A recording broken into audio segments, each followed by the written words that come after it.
tiens d'abord à présenter mes hommages les plus chaleureux à son Excellence, Monsieur le Président du Burkina Faso, Monsieur le Président Ibrahim Traoré.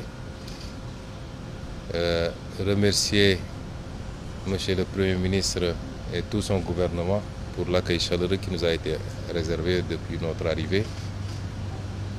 Lui transmettre les salutations de tout le peuple sénégalais, à la tête duquel son Excellence Monsieur le Président Bassirou Diomaye Diakhar Faye, qui a bien voulu autoriser cette mission sur invitation de mon homologue du Burkina Faso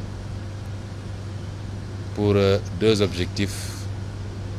D'abord, une visite pour participer à la célébration d'un grand et digne fils de l'Afrique, d'un leader qui illumine depuis quelques décennies tous les combats patriotiques, panafricanistes et souverainistes du continent, c'est-à-dire le regretté président Thomas Sankara, qui sera célébré demain à travers l'inauguration du mausolée qui lui est dédié, mais également une visite de travail avec mon homologue du Burkina sur un certain nombre de thématiques de coopération entre nos deux pays.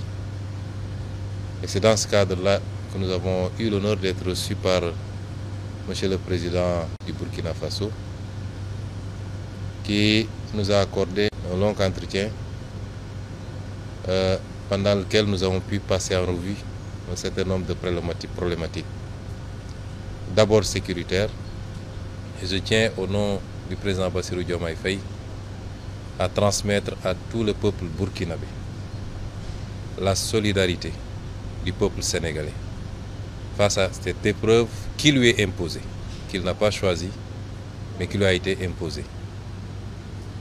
Transmettre un message de soutien absolu au président Traoré, à tout son gouvernement et au peuple burkinabé dans sa lutte contre ce terrorisme qui lui a été imposé.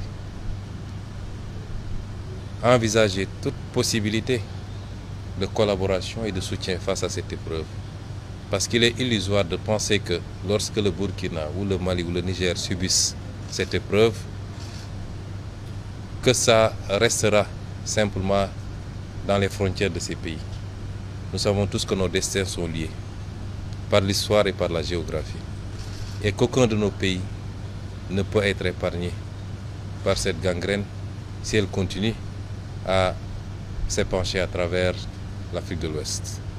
Et c'est pourquoi le Sénégal, au-delà de la manifestation de la solidarité, n'exclura aucune forme de collaboration pour soutenir nos frères dans cette épreuve.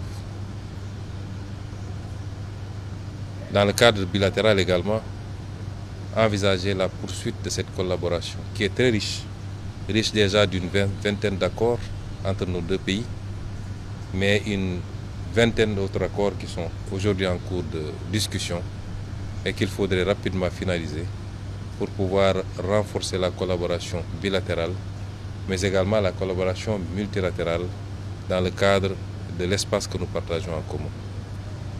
J'ai été très ravi d'écouter le président Traoré pendant de longues minutes nous exposer un peu la situation, mais également nous faire étalage de la résilience du peuple burkinabé face à cette épreuve. Réitérer son ouverture et celle du Burkina Faso à rester un facteur d'unité africaine, d'unité dans la sous-région, un facteur d'ouverture dans la collaboration à la fois économique et sécuritaire. Parce que j'ai tendance à dire que ce continent n'a que ces deux défis. Et tout ce que nous devons faire doit tourner autour de cela. Évidemment, pour un pays comme le Burkina, le défi s'en trouve beaucoup plus important de devoir faire face aux exigences économiques qui sont des exigences pour tous les peuples, mais particulièrement les peuples d'Afrique, mais en même temps à devoir faire face à la crise sécuritaire qu'il vit. Ce qui est important, c'est l'ouverture que nous avons sentie, la disponibilité Nous ne sommes plus dans un monde fermé, a fortiori dans une sous-région. Et nous le remercions pour cette écoute, cette attention, ce témoignage de solidarité, de fraternité avec le peuple sénégalais et avec son frère, le président Bassirou Diomaye Diakhar Faye. Et nous sortons de ce palais totalement satisfaits et réconfortés quant à l'avenir de la collaboration entre nos deux pays.